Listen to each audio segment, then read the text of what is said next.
The baby shower froze as the deputy read Kaylee's name off the eviction notice. Her mimosa slipped. Daniel, Linda's only son, went pale. "This is a legal eviction," the officer announced, loud enough for the neighbors. Linda, the baby's grandmother and the rightful homeowner, just smiled. In her hand, a gift bag, baby blanket on top, court order beneath.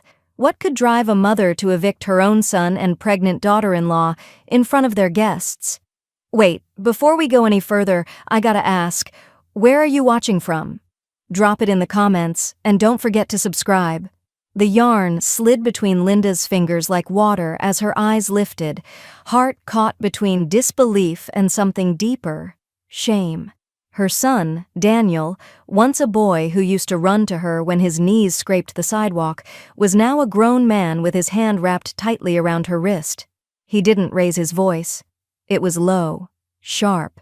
"Get up. That's her seat." Linda blinked. I said get up," he hissed, glancing at Kaylee. His pregnant wife stood behind him, arms folded, a soft smirk tucked into the corner of her glossed lips. Linda caught it. That smirk. Around them, the crowd quieted. Guests who'd been sipping mimosas or adjusting pastel onesies on diaper cakes now froze in place. A Spotify playlist hummed in the background, something breezy and cheerful, but Linda couldn't hear it over the sound of her own pulse thudding in her ears. She rose slowly, the baby blanket still warm in her lap. Her hands trembled as she held it tight to her chest. "Of course," she whispered, her voice cracking like thin ice. Then she walked, not hurriedly, not dramatically, just quietly, out of her own living room, out of the baby shower that was hosted in her own house. No one followed. Upstairs, in the master suite she'd given up after Harold died, the walls still bore the faint outlines of her husband's military medals. She shut the door gently, not bothering to lock it. Her hands ached from the crochet hook's grip, but she didn't loosen them. Instead, she crossed the room, kneeled beside the old cedar chest tucked under the window, and opened the steel folder inside. Her breath hitched. The deed. Still in her name. Only her name. She traced the embossed lettering with the back of her knuckle, the way she might have once traced Daniel's jaw as he slept in his crib. He used to have the softest cheeks. He used to call her Mama even when he was too old to. But that boy, she realized now, was gone. Replaced by someone who couldn't stand the sight of her occupying his wife's moment. The welcome sign downstairs had read, "Celebrating Daniel and Kaylee. Home is where the baby is." No mention of Linda. Not even a "thank you mom" tag on the RSVP.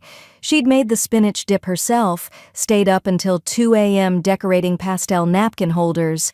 Kaylee had later announced it was store-bought from Costco. Earlier, Kaylee had leaned close to a group of women and said, loud enough for Linda to hear, "I just don't want outdated advice. We're doing gentle parenting, not her generation's style of yelling." Linda had smiled politely then. She'd smiled through the sting. But this, the public arm yank, the whispered command to vacate a seat in her own home, this wasn't something you smiled through.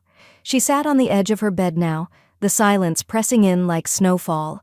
Through the floorboards, laughter floated up from the party still unfolding below. The scent of buttercream frosting clung faintly to her clothes. She picked up the baby blanket again, smoothed the last row. She had stitched it with a rose border. Kaylee's favorite flower. Linda used to bring Kaylee bouquets when she first joined the family. She'd even given her the master bedroom so she could be comfortable during pregnancy. Comfort, apparently, had turned into ownership. The blanket slipped from her fingers onto the carpet as Linda reached back into the folder and pulled out a second document, a home appraisal from 5 years ago. She made note of the equity, of the untouched mortgage, of the single signature in the owner line. Her hands stopped shaking.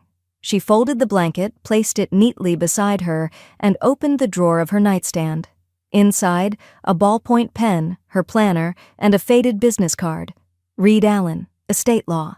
She'd kept it all these years, just in case. Linda stood in her kitchen, the hum of the refrigerator nearly drowned out by the pulsing laughter and clinking glasses drifting in from the backyard.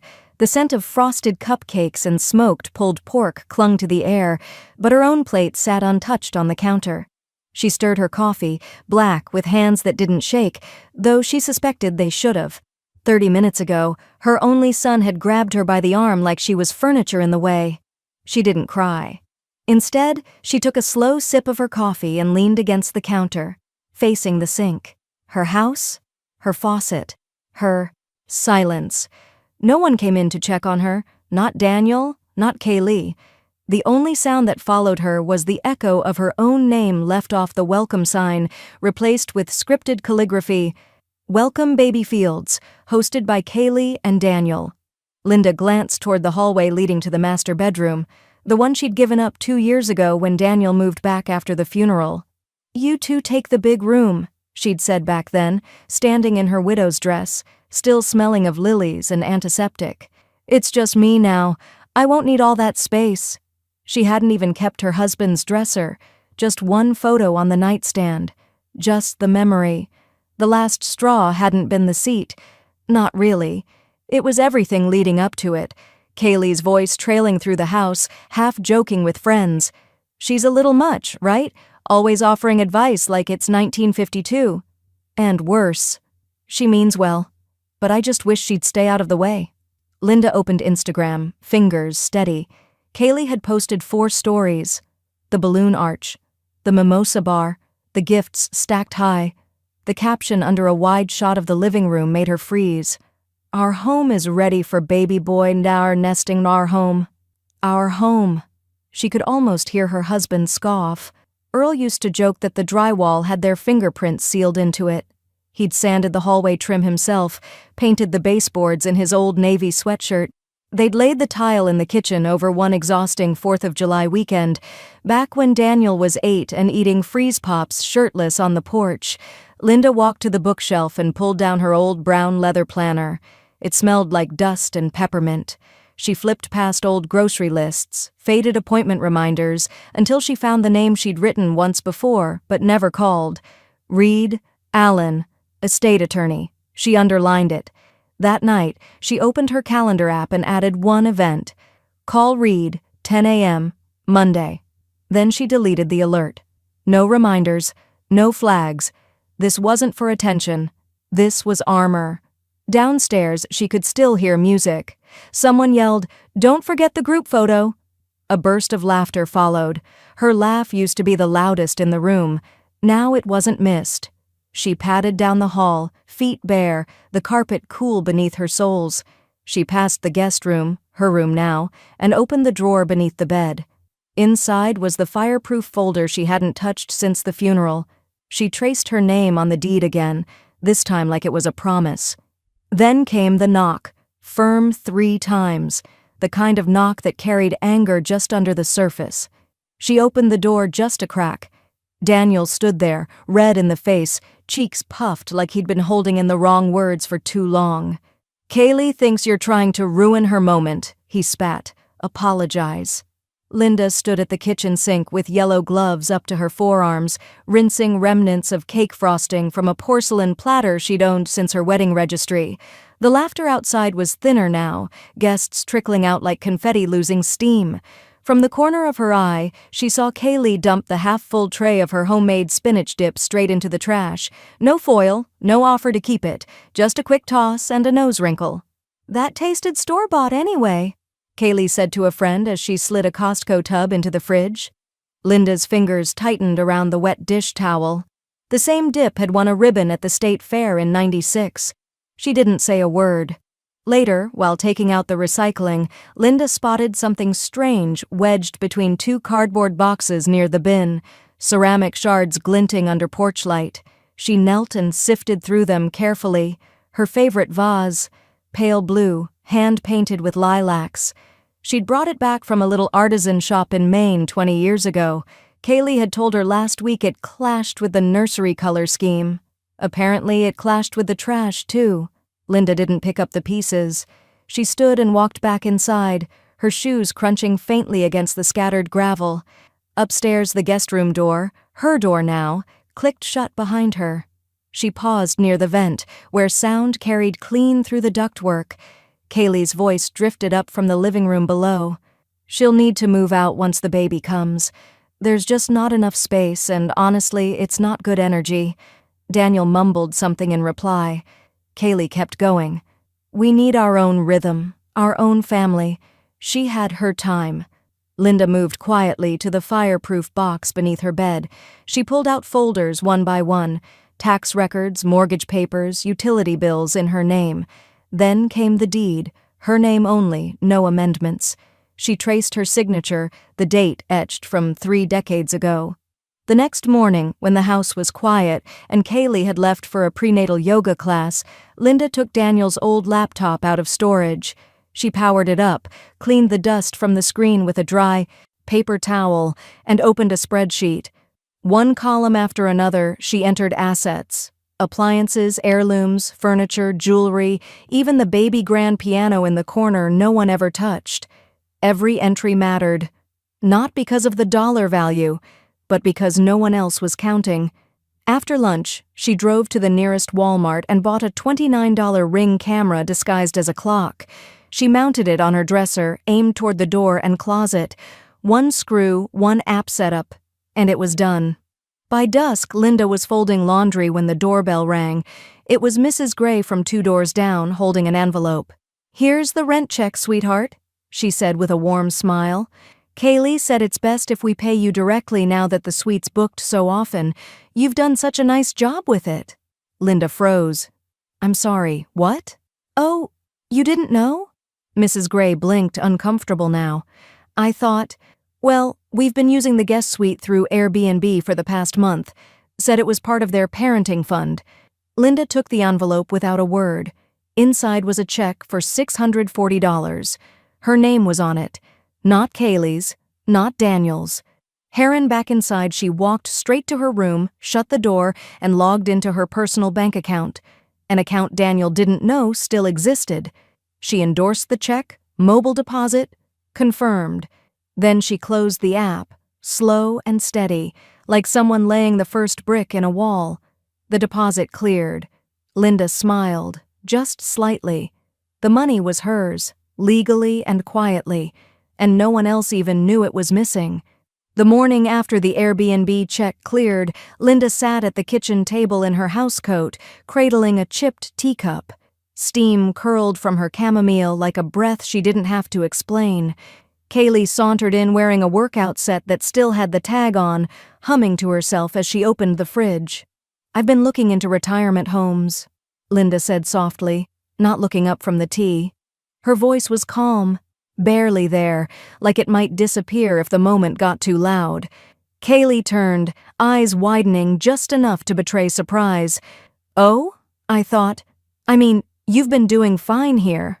"I don't want to be in the way once the baby arrives," Linda murmured. "Places fill up fast. Figured I should get ahead of it." By that afternoon, Kaylee was a changed woman. She offered Linda chamomile of her own, brought her an herbal neck wrap from the spa, and even typed out a transition plan with bullet points on packing, storage, and notifying Social Security. She printed it on blush stationery. "You've earned peace," Kaylee cooed. "Let me help however I can." Linda smiled. Not sweetly, strategically. But the next morning, while Linda was supposedly napping, she caught the faint creak of floorboards in her bedroom. She stayed silent in the hallway, watching through the cracked door as Kaylee rifled through her jewelry box, fingers ghosting over clasps and labels. She didn't take anything. Yet. Just counted silently, like a child measuring candy. Linda made a mental note and walked away barefoot, so Kaylee never heard. That weekend, she rented a storage unit under her maiden name. She made 3 trips, each time loading boxes of paperwork, valuables, and anything she didn't want to see in a pawnshop photo. At the final drop-off, she snapped the padlock shut and stood in the fluorescent-lit hallway, breathing in the sterile scent of insulation and dust. On Sunday evening, she signed up for online banking. Every pension check, retirement deposit, and dividend rerouted into separate accounts. No more paper statements. No more visibility. That night at dinner, Daniel pulled into the driveway in a cherry-red truck with custom rims. "Surprise," he grinned, sliding out of the cab. "Needed something baby-safe." Linda stared at the truck as he opened the back door to reveal a new car seat, still wrapped in plastic. "For the baby," he repeated. She said. "Whose name is the financing under?" Daniel blinked. "I mean, it's a joint deal." "Doesn't matter, Mom." It mattered. Back inside, Linda sat with her planner under the reading lamp, scribbling a new name at the top of the page. Reed Allen, the estate attorney she'd used when setting up her late husband's affairs. The next day she called him. "I just need to confirm something," she said. "You still own the house outright, Ms. Mayhew," Reed replied, not even pausing. "Title was never amended. You co-signed their prenup, remember?" Linda did remember. She'd insisted on it. "Just in case," she'd said once, back when she still believed that insurance was for strangers. Reed paused. "Is everything okay at home?" Linda looked out the window as Daniel climbed into the truck again, revving it loud enough to wake the neighbor's dog. Kaylee walked out with a decaf latte in each hand and didn't bother to close the gate. "I'm thinking about a change," she said finally, "something quieter." She leaned back, fingers curling around the pen, and exhaled. Slow. "Reed," she asked, voice even and measured, "can I legally evict someone, even if they're my son?" The copier at Midwest State Bank groaned like it was choking on memory. Linda stood patiently as it spat out the final duplicate, the original floor plan of her home, drawn in fine ink and yellowed at the edges. Her name, Linda J. Mayhew, was neatly printed in the signature box next to her late husband's, both penned before Daniel ever learned to spell his own. The branch manager, a kind man with a limp and a hearing aid, handed her a thick folder. "We still had your old safety box number on record. Not many folks keep blueprints anymore." "They don't build things to last anymore either," she said, sliding the folder into her canvas bag. Her voice held the weight of cement curing. Back home, she cleared the dining room table. Among birth certificates and social security cards was the forgotten prenup she'd insisted Daniel and Kaylee sign before the wedding. Page 3, bottom half. "The property located at 1186 Lemon Tree Circle shall remain the separate, sole legal possession of Linda J. Mayhew." Her signature, their signatures, notarized, sealed. So why had Kaylee spoken so confidently, so publicly, like she already owned it? The next day, Linda overheard Kaylee talking to a neighbor through the back fence. "She gets confused sometimes," Kaylee said. "I don't know how much longer she'll even remember what room is hers." Linda's hands trembled, not with doubt, but with restraint. Her memory was fine. Her silence, however, was thinning. The following morning, she drove herself to the clinic. "I want a cognitive evaluation," she told the nurse. "Full workup, no shortcuts. 2 hours of tests, drawings, puzzles, questions." When the doctor sat down across from her with a clipboard, he smiled. "Mrs. Mayhew, you're sharper than most of the 30-year-olds I see." "I know," she said. "I just needed the paper." Back at home, she slipped the medical report into a red folder marked Legal Prep. Then she opened her laptop and began drafting a document with the quiet precision of a nurse reloading a syringe. Notice of intent to evict, date, blank, signature, blank. But the rest, solid, enforceable, clear. She printed 3 copies. That evening, she sipped red wine in the den, while Reed Allen's voice echoed through the phone speaker. "You can file now," he said, "but I recommend waiting until after the birth. Courts might frown on evicting a heavily pregnant woman." Linda traced the lip of her glass with her pinky. "They didn't wait to humiliate me. Why should I wait to reclaim what's mine?" A long pause on Reed's end. Then a sigh. "We'll prepare everything either way. Quietly." The next day, she sat in the sunroom watching Kaylee direct an Amazon delivery man like she was queen of a rented castle. Daniel, glued to his phone, didn't even look up as Linda walked past. She didn't say a word. She didn't need to. The walls remembered who built them. 2 mornings later, the mailbox creaked. Linda opened it expecting junk mail and grocery ads. Instead, a letter with Daniel's name in bold font caught her eye. The return address, Sycamore Credit Union. The envelope felt dense, the kind of heavy that comes with legal ink. She placed it on the kitchen table and stared at it like it might explode. Her hands itched to open it, but she didn't. Instead, she slid it under Daniel's bedroom door without a word. A minute later, "Mom!" Footsteps thundered. "Why are you opening my mail?" She met him in the hall. "I didn't," she said. "But if it's about the house, I might be able to explain it better than you can." The crinkle of plastic was the first thing she heard, that distinctive, disrespectful rustle that said, "This doesn't matter anymore." Linda stared at the lump shoved in the back corner of the newly painted nursery closet, the same closet where she'd once stored her late husband's first editions and war medals. Now, pale yellow walls smelled like fresh latex and entitlement, and her wedding dress, the one she had worn the day she became a Mayhew, was balled up like trash. She reached in slowly. The fabric was still soft beneath the thin layer of dust, the lace at the sleeve frayed but intact. Her hands trembled as she pulled it from the bag, revealing more than just tulle, an old jewelry box, a cedar keepsake of baby shoes, and her mother's rosary, each one carelessly displaced. Kaylee hadn't just packed her away, she'd tried to erase her. The room, once a warm-toned library filled with floor-to-ceiling shelves and the scent of mahogany and pipe smoke, was now a Pinterest pastel haven with a neon baby on board sign over the crib.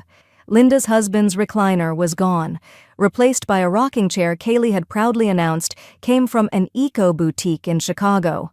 She didn't speak. Instead, Linda backed out of the room and pulled out her phone. A slow, deliberate walkthrough of the entire house followed. She filmed the pant, the closet where her linens used to be, now housing Kaylee's maternity snack stash, and even the garage, where her gardening tools had vanished without explanation. "This is for my records," she said softly to the camera, "before eviction." At Reed's office the next day, she sat across from the polished cherrywood desk, her back straight, her hands steady. "Let's finish it," she said. "All of it." He slid a stack of documents toward her, printed on thick, cream-colored stock. "Transferring full title into a protected living trust will guarantee no unauthorized claim. It also lets you appoint successor trustees without needing family involvement." "Perfect," Linda said, signing with quiet finality. "And this clause," he continued, pointing with a pen, "makes it clear, if any cohabitants act with hostility, verbal or physical, they forfeit residence. No court wiggle room." Linda nodded. "Call it the civility clause." That evening, she reviewed the language again. Every paragraph felt like a brick sliding back into place after years of erosion. Then came the final piece. Reed's draft of the eviction notice. It was crisp, clean, undeniably legal. She folded the single-page document in thirds and slid it into a cream envelope. On the front, she wrote only one word in looping cursive, "Congratulations." By the next morning, the house was bustling again. Kaylee's voice carried through the walls like static. "We're doing a second shower. Girls only this time. No drama." Linda heard her laugh with a sugary twang that hadn't existed a month ago. She spent the day downstairs, invisible, preparing tea in her quiet kitchen while balloons were taped to the porch she built herself with her husband 30 years earlier. Then she did one final thing. Wrapped the baby gift. The soft blanket inside was store-bought. Nothing handmade. The envelope rested beneath it like a foundation stone. Linda folded tissue paper over the contents, tied a white satin ribbon, and attached a small silver tag. To Kaylee. For the future. When Kaylee opened it hours later in the living room, surrounded by giggling friends and champagne flutes filled with mocktails, she reached in and pulled the blanket out, laughing. Ah, finally something she didn't crochet. Then she felt the envelope underneath, pulled it out slowly, opened it. Silence spread like spilled water. Her eyes moved across the page, lips tightening. "What is this?" Linda, watching from the kitchen threshold, met Kaylee's gaze calmly. "You'll want to read the fine print on that one, dear." It was the silence in the room that made her pause. Not the sweet kind, no lullabies or wind chimes from a mobile, but the kind that falls after a storm. The walls, once dark oak bookshelves and framed memories, now radiated a pale peach sheen. A Pinterest-perfect nursery. She stepped inside, and the scent hit her. Fresh paint over old wood, masking everything it had once been. She crouched and opened the closet. There it was, crumpled like last season's wrapping paper. Her wedding dress. The bodice, once hand-beaded by her mother, was flattened. The skirt, creased and dulled, all of it shoved into a black hefty bag beneath Kaylee's bins labeled Baby Girl's Firsts. Linda lifted it out slowly, the crackle of plastic unforgiving, her hands trembling around fabric that had known love, promises, and decades of loyalty. Her wedding dress wasn't the only casualty. As she opened the attic door later that day, the scent of mothballs and damp insulation rushed out like an accusation. There, stacked haphazardly beneath Kaylee's seasonal decor, were boxes Linda had labeled in her late husband's handwriting: China, do not touch, mother's jewelry, photo albums, 1970s. She reached for the top one and peeled back the lid. Broken porcelain clinked like teeth in a jar. Linda didn't cry. She walked back down the stairs, shut the door gently, and went to her room. She took out her phone and began a slow, methodical video tour. This is the guest suite Kaylee now calls the nursery. This closet held my husband's medals and books. It's now for plush toys. My dress was found in a trash bag. She moved to the hallway, filming frames taken down, walls scrubbed clean of the past. She kept her tone even, her voice steady. This is for documentation, she whispered. Before eviction. The next morning, Linda walked into Reed Allen's office with a purpose. I'm ready, she said. He offered her a calm, measured smile and passed over a packet with a simple gold foil heading, Protected Living Trust, Linda Mayhew. Every page felt like a reclamation of her name, her autonomy, her home. This clause, Reed said, tapping the third page, makes any act of verbal or emotional aggression from a cohabitant grounds for immediate voiding of their right to remain. It's ironclad. A civility clause, as you wanted. Linda signed it with a pen that once belonged to her husband, his initials still carved into the barrel. Then let's serve. It's soft, she said. Reed raised an eyebrow. Soft? With a bow, she replied. That evening, as Kaylee giggled with her sisters while arranging gift bags for her second baby shower, Linda wrapped one of her own. A glossy pink bag, floral tissue paper, and a blank greeting card. Inside was a soft, store-bought fleece blanket. Nothing hand-knit, nothing personal. Beneath it, in a smooth white envelope, sat the legal eviction notice. Clean, precise, filed that morning with the county clerk and the sheriff's office. She placed the bag carefully on the living room gift table beside the diaper cakes and pastel boxes marked from Amazon. Then she walked upstairs, boiled a pot of Earl Grey, and waited. She didn't attend the shower. She didn't need to. Downstairs, the oohs and ahs echoed beneath the clink of mocktail glasses. Someone played soft jazz from a Bluetooth speaker. Laughter rose, then dipped. Then, silence. Kaylee's voice, high and sudden. What is this? Chairs scraped. Murmurs began. Linda sipped her tea, smiled slightly, and leaned back in the armchair her husband once sat in every evening after work. She said it without raising her voice, but her words landed with the weight of stone. The foyer lights buzzed softly overhead, casting pale halos on the hardwood floors. Daniel stood just beyond the threshold of her study, fists clenched, breath ragged, face flushed with the kind of indignation only the guilty ever fully wore. You're being cold, vindictive, he said. Linda didn't flinch. I'm being precise. Daniel's eyes scanned the room, maybe searching for a shred of the woman who once stayed up all night making his Halloween costumes from scratch, but the quilted warmth he remembered had been folded away and locked up, right alongside her patience. I get it, okay? You're hurt, he muttered, but you could have talked to me? Linda pressed a button on her phone, and Kaylee's voice hissed into the air like venom. Linda's husband was useless. No wonder she clings to that old chair like it's him. It probably smells like death. The silence that followed was loud. Daniel's mouth parted slightly. Where did you live in my house? Linda said, eyes fixed on him. My walls, my vents, my wiring. You thought I wouldn't hear? Or did you just not care? He shifted uncomfortably, glancing at the recorder in her hand. She didn't mean... She meant every word, Linda said. And you let her. He opened his mouth again, then closed it. A beat passed. Then another. Finally, he asked, So what now? You're really evicting your pregnant daughter-in-law? She didn't blink. Number, I'm evicting my tenants. If you'd like to challenge it, hire a lawyer. But it'll be public. And Kaylee's followers? They might be interested in what she says when she thinks no one's recording. Daniel's jaw tensed. Later that afternoon, Linda sat at her kitchen table replying to emails on her tablet. One was from her neighbor Karen. Just saw Kaylee's meltdown. You've been more than patient. We're on your side. Another read. If you need a witness, we've heard them yelling through the windows. You've always been respectful. They haven't. Across town, Kaylee took to Instagram.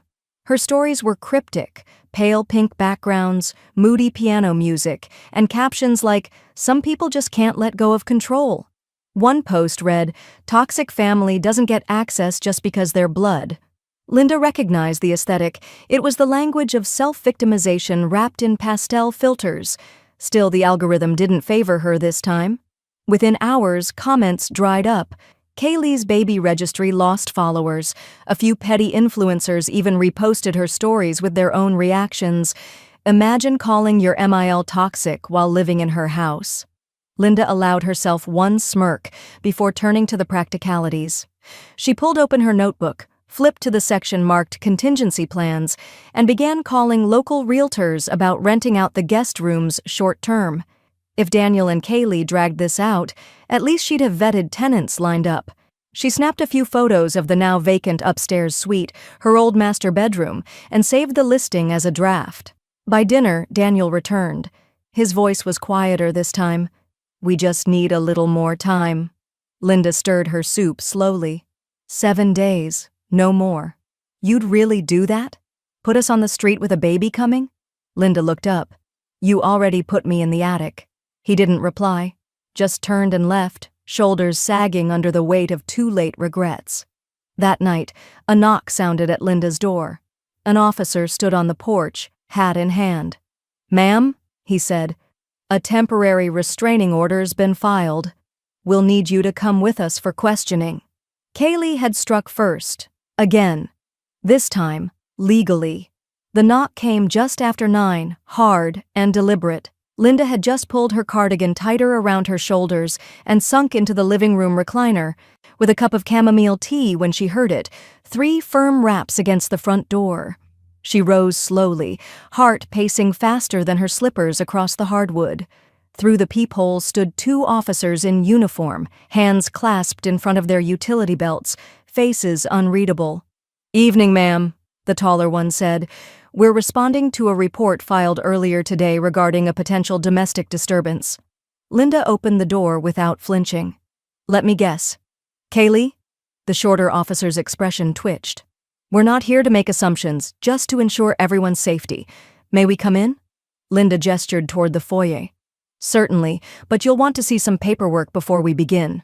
She led them to the dining table, where a meticulously labeled binder sat waiting beneath the soft glow of the chandelier. Linda unfastened the flap and pulled out a crisp stack of documents. First, the certified copy of the living trust, then the notarized ownership deed, and finally, a flash drive containing video logs, time-stamped and catalogued. She clicked it into her laptop and cued the most relevant clip.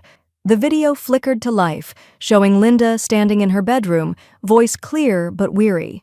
This is Sunday, she said on screen, the day after Kaylee screamed that I was a parasite squatting in my own home. I'm recording this because I no longer feel safe. The officers exchanged a look. The taller one spoke up again, quieter this time. We weren't told about any of this. Of course not, Linda said, folding her hands calmly. Because that would make me seem credible. They reviewed the papers in silence. The trust was airtight, the deed unmistakable. When the video ended, the shorter officer closed the binder slowly. Ma'am, we apologize for the intrusion. We'll be making note of this incident for record keeping, but you're well within your rights. Thank you for your time." As they left, Linda watched from behind the curtain, face composed, heart hammering. Outside, she saw Kaylee watching from the upstairs window. When their eyes met, Linda didn't blink. Kaylee turned away first. By morning, Reed had already drafted and filed the counter motion. False claims of mental instability, especially ones so easily disproven, had a way of boomeranging in court. His email was crisp and to the point. "They're cornered. Don't blink." Later that day, a letter appeared in the mailbox. No return address, but the handwriting was nervous and rushed. Linda unfolded it at the kitchen table. "Aunt Linda, I was there.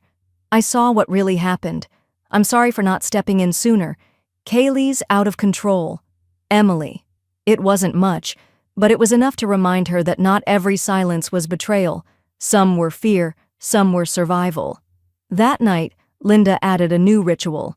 After locking the front door, she slid an old metal latch across the inside of her bedroom door. The squeal of it scraping into place became a lullaby of control. She tucked the binder of legal documents and her will into a fireproof envelope, sealed it, and slid it beneath the cedar chest at the foot of her bed. She also updated her emergency contact list, scrubbing Daniel's name from the hospital forms and replacing it with Reed's office line. The walls of her house were still hers, but now they listened. The next evening, Daniel stood in the threshold of her kitchen, face weary, shoulders low. "Would you really leave us homeless?" Linda looked at him, eyes clear as glass. "You already left me houseless." The hallway was narrow, too narrow for the tension it now held. Linda had just stepped out of the laundry room, arms full of neatly folded towels, when Kaylee stormed around the corner. Her perfume arrived first, too sweet, too sharp, followed by her swollen belly and a look that could curdle milk. "Move!" Kaylee snapped. Linda didn't flinch. She stepped aside, polite and measured, but not quick enough. Kaylee's shoulder clipped hers with intention. A shove, barely a jolt, but deliberate, calculated, and caught in perfect clarity on the baby blue phone held at waist level by 15-year-old Alyssa, from next door. She'd been standing in the archway, taking video for her aunt who couldn't make the baby shower. The clip lasted 7 seconds. But 7 seconds can end empires. By sunset, the video had 6,000 views on Facebook and a caption that read, "Mill lives in the guest room of her own house. This is how she's treated." It spread like ivy. Comments flooded in, venomous and sympathetic in equal measure. "She owns the house and they're pushing her around? I hope she evicts them. How do you disrespect your kid's grandma like this?" Daniel found out first. His face pale, his voice cracking as he confronted Linda in the kitchen. "Mom, you need to tell them to take it down." She was slicing strawberries for a salad. Her knife didn't pause. "Why?" "It's ruining Kaylee's brand. Her inbox is flooded. Sponsors are pulling. Deals." "She's crying." Linda dropped the slices into a bowl one by one, slow and steady. "So was I. The day she threw out my wedding dress." Daniel leaned against the counter, looking small for the first time since boyhood. "This could destroy us." Linda looked up, her voice soft but blade sharp. "Then it's doing its job." By the next morning, Kaylee's baby brand sponsor, Bloombox Organics, had issued a statement. "We've ended all affiliations with Kaylee Fields pending further internal review." It wasn't just corporate distancing. The online mom groups turned fast. Screenshots from Kaylee's private stories, her rants about boomer baggage and getting rid of the dead weight, surfaced and circulated. One of them featured Linda's garden with the caption, "Ugh, her flowers smell like old lady regret." Linda never commented, never liked, never shared, but she watched and waited. Then came the podcast invite. The subject line read, "A voice for the silenced. Interview request. The quiet power of mothers." Linda sat in her reading room, formerly the nursery Kaylee had painted over, and spoke for 34 minutes. She didn't name names. She didn't raise her voice. She told her story like stitching a quilt, line by line, no skipped corners. "I was made to feel like a relic in the home I built," she said, voice calm, lips steady. So I reminded them who laid the foundation. Listeners flooded the comments. People from across the state and then the country shared stories of elderly parents pushed aside, mistreated, erased. One morning, a bouquet of white lilies appeared on Linda's porch. No card. But the vase was familiar. Cut glass from her wedding registry in 1981.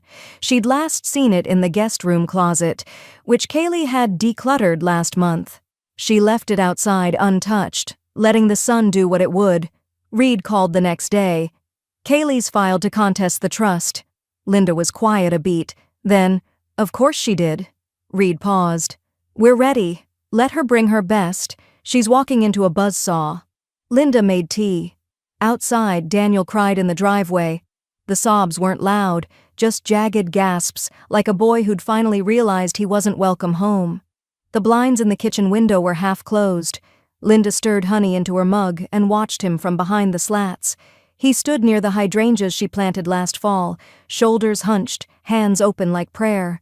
The cold hadn't bitten yet, but the clouds were the kind that held thunder behind them. When the knock came, she was already at the door. Mom, Daniel said, voice cracked and small. Please, just until the baby comes. Her tea was still steaming in her hand. 10 days, she said. That's it. No arguments, no shouting. You stay out of my room, my office, and my storage. And Kaylee doesn't speak to me at all. Daniel nodded too quickly. She won't be a problem. She's just stressed. Linda held his gaze. I bet. He reached out to hug her. She didn't move. He dropped his arms. Inside, Kaylee avoided eye contact as they carried their bags back in. Her belly led the way, but her eyes were cold. She didn't say a word. Linda didn't offer any. On the third night, Linda heard her crying behind the closed bedroom door. Not loud, not desperate, just sharp sniffles and the squeak of the old floor vent when she paced. Still, Linda didn't knock. Compassion and boundaries could live in the same house. For now. The days passed slowly, measured in silence and side eyes. Linda moved through her routines like breath. She washed her sheets. She arranged her pantry.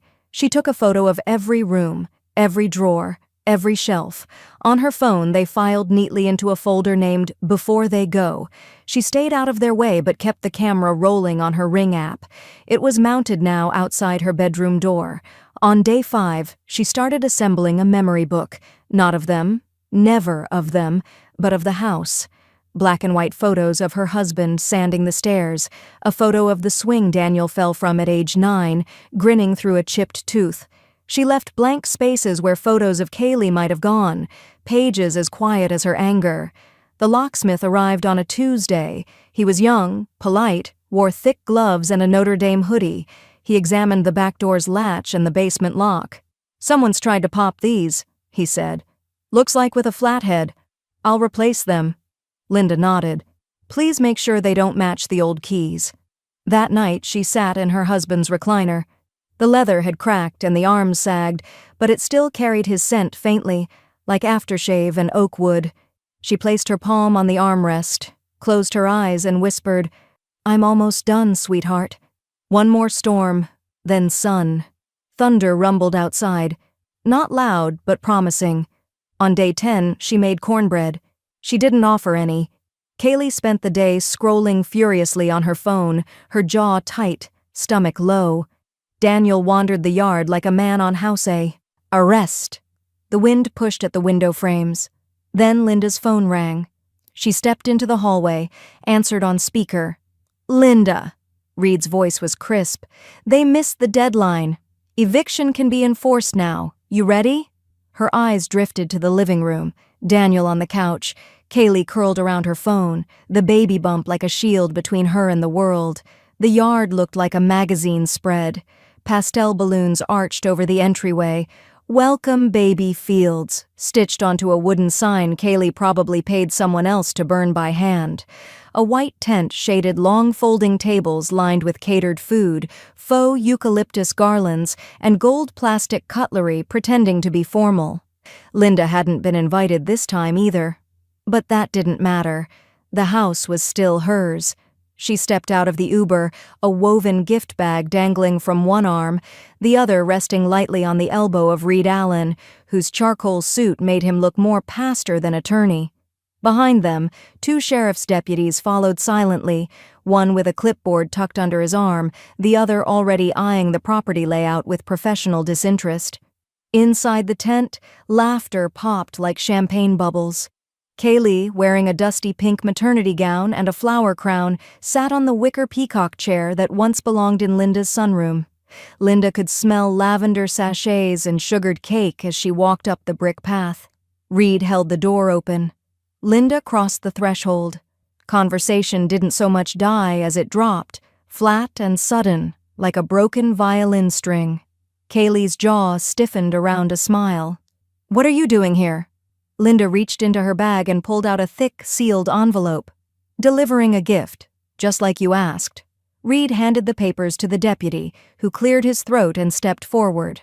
"Ma'am," he said, addressing Kaylee, "we're serving a legal eviction notice under Indiana Code 3231.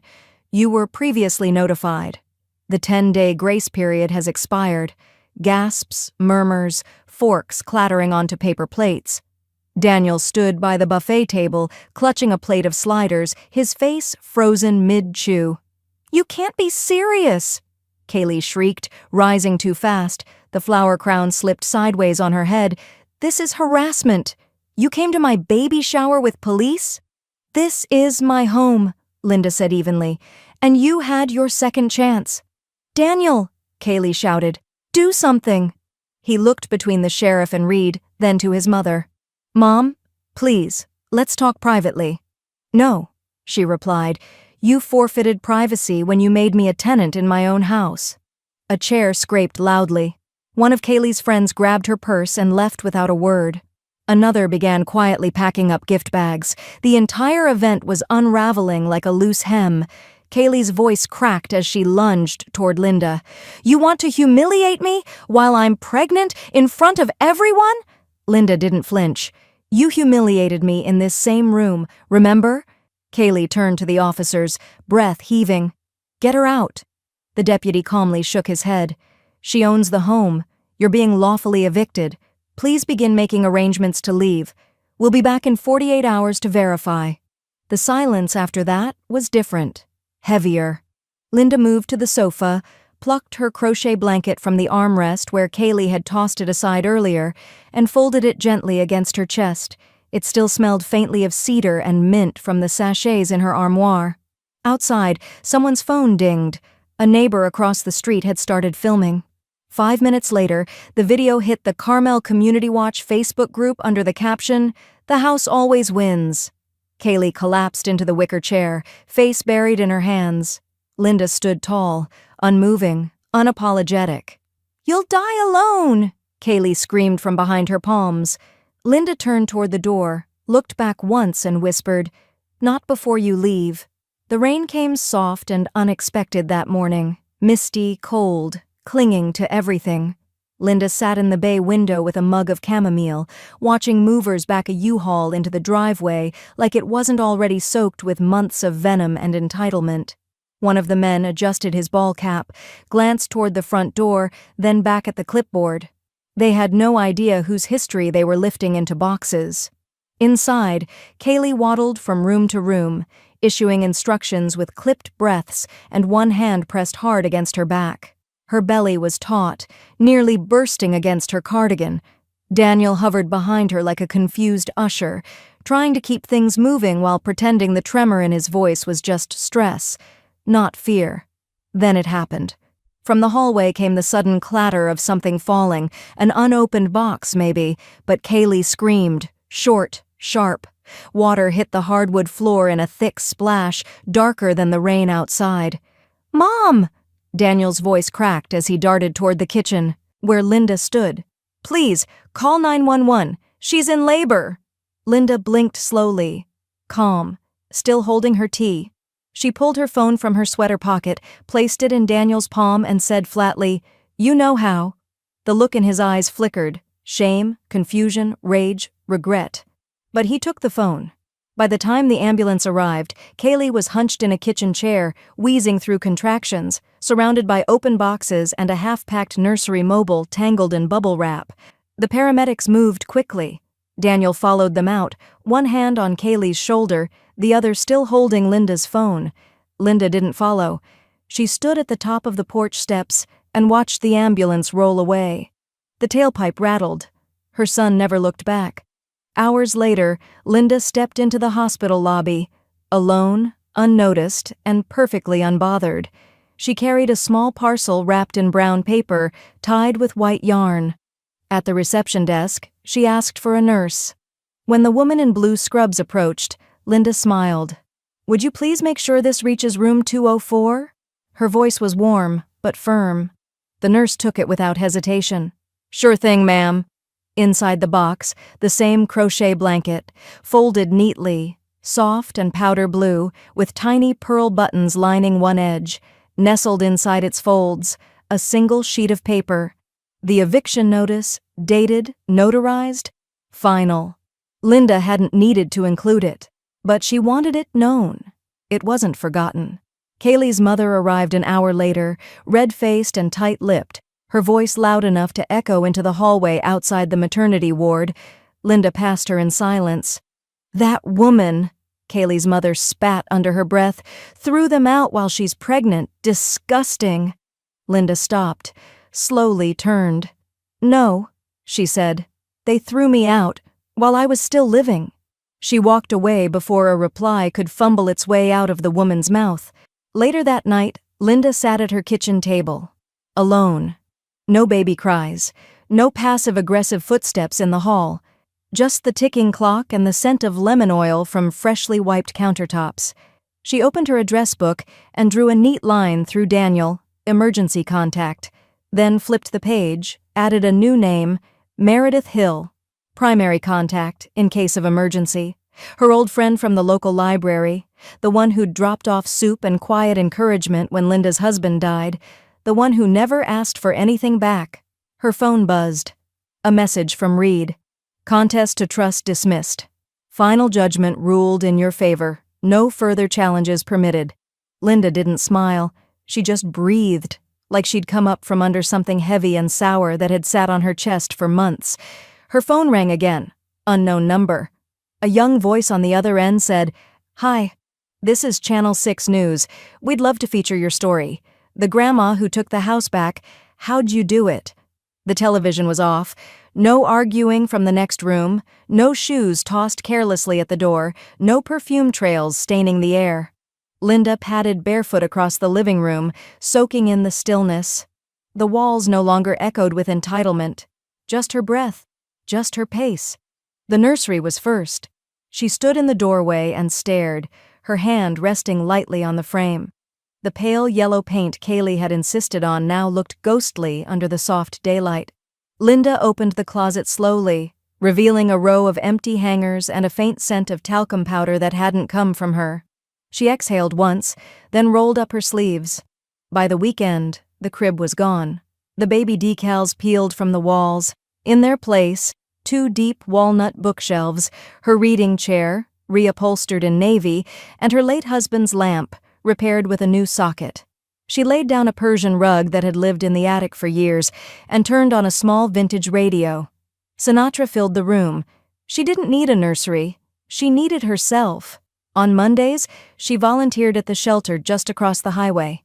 Not to talk about what happened, not at first. She served meals, folded linens, organized donated socks into pairs, but as weeks passed, her story slipped out.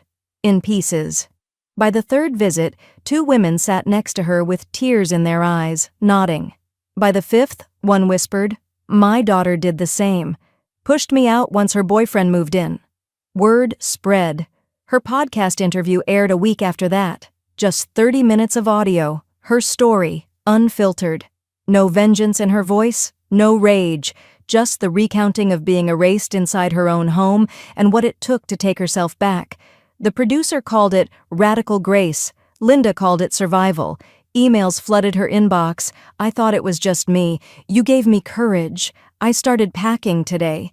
She read each one in silence, sometimes placing her hand to her heart, steadying it. Sometimes she wept. One Tuesday morning, she sat at her kitchen table and opened her will. Her pen hovered for a moment. Then she drew a thick black line through Daniel's name. In its place, she wrote, Wellspring Women's Foundation. She pictured the faces of the women she now shared lunch breaks with, faces worn but alive. The house, her house, would be someone else's haven one day. That same afternoon the phone rang. A realtor. Professional voice? Too cheerful. Hi, Mrs. Mayhew. A man named Daniel tried to list your property today. Said he was the co-owner? Linda didn't answer immediately. She opened the spice cabinet, retrieved a tin of mint tea, then replied, Tell him the house says no. She didn't mention the attempt to read. She didn't need to. Her trust was bulletproof. The next day, an envelope arrived. Familiar handwriting, slanted, messy, masculine. She knew the loops of the L in Mom.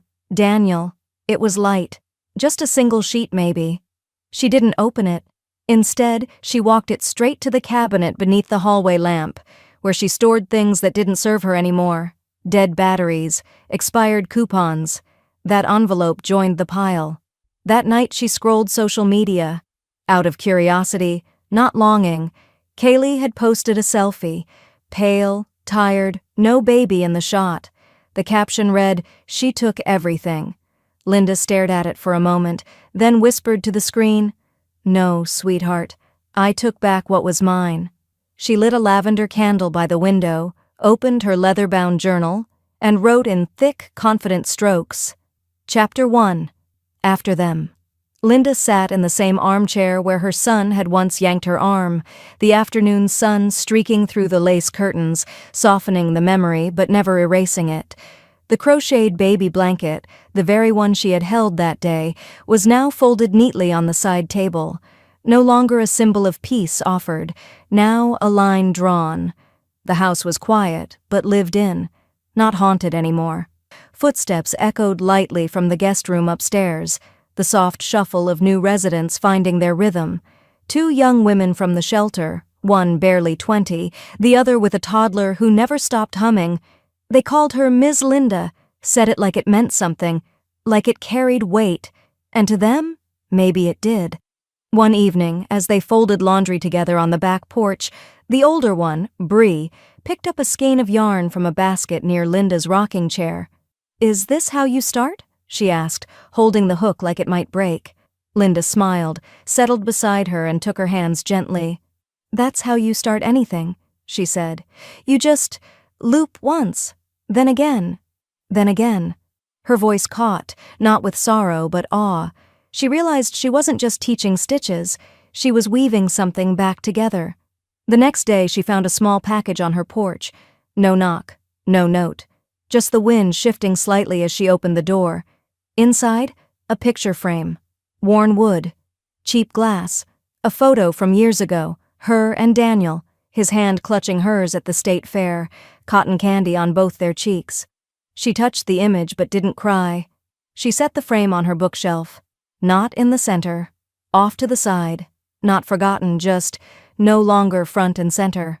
Later that week, she stared at her phone for a long time, thumb hovering over his contact. Daniel, sell. The last message he had sent was months ago. You win. No follow-up, no fight. Just those 2 words, brittle and bruised. She didn't call. Not yet. Instead, she brewed lemon balm tea and set folding chairs in the garden, stringing white lights along the fence. Her neighbors arrived slowly, bearing casseroles and potted plants. Even Pastor Cheryl, who had officiated her husband's memorial, came wearing a wide-brimmed hat and a crooked grin. They gathered under the oak tree, clinking glasses of sweet tea and lemonade. Laughter danced through the hedges, real and ripe. Linda stood to speak, holding a small toast card but not needing it. She looked at the worn bricks beneath her feet. She and her husband had laid them by hand, one by one, 25 years ago. You told me I was stronger than I thought, she said, raising her glass to the sky. You were right. A hush fell over the group, not somber, just full.